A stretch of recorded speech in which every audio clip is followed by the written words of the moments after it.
Good evening, I'm Steve Eager. A lot of people and a lot of passion on both sides of a seemingly endless debate centered in Austin tonight.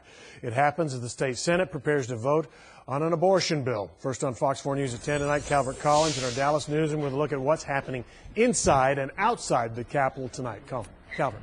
Well, Steve, the rallying cries were heard throughout downtown Austin, but with different messages, some for and some against the abortion rights bill being debated in a special session, while testimony continues inside the Capitol building.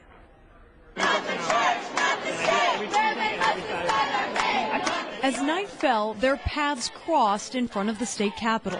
Abortion rights activists marched down Congress Avenue to the Capitol steps, saying women need to stand up and fight back. At the same time, an anti-abortion rally was ending.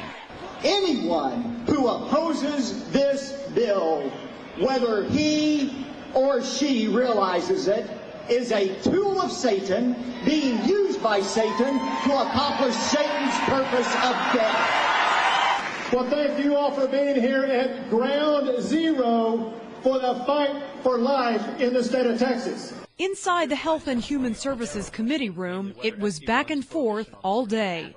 At what cost do you, those that are supporting this bill, at what cost do you sell the women of Texas down the river? I highly discourage women from getting an abortion, and that is why I applaud all efforts to prevent abortions. Among the 1,700 speakers, there were parents, grandparents, women who'd had abortions, and men affected by them, each with an opinion on Senate Bill 1. It's a bill that would strictly regulate abortion clinics and the doctors who perform the procedure. Critics say it would only leave a handful open.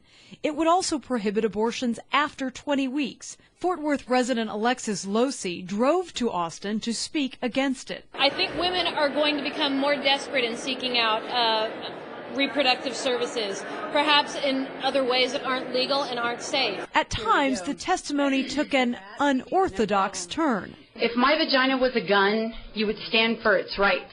You would ride on buses and fight all the fights. And that's the children that would State Senator and Dr. Bob Duell held up baby shoes as a symbol of unborn children. Immediately after, a pro-choice supporter rebuffed that gesture, taking off her own flip-flops in support of a woman's right to choose. 2 weeks ago, State Senator Wendy Davis of Fort Worth helped prevent the original bill from passing after an 11-hour filibuster. That brought abortion survivors, advocates, and opponents to this hearing room for this special session.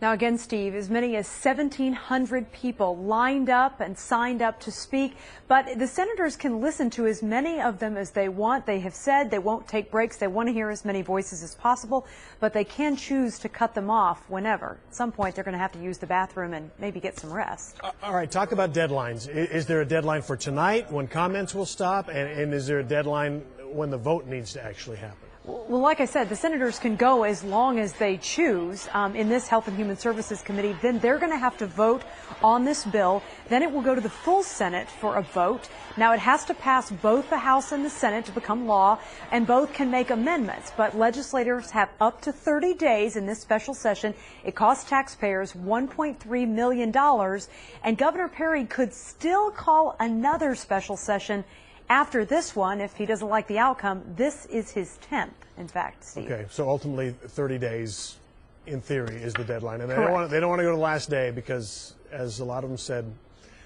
you saw what happened on the last day last time. All right, we'll see how it goes. Calvert Collins, thank you.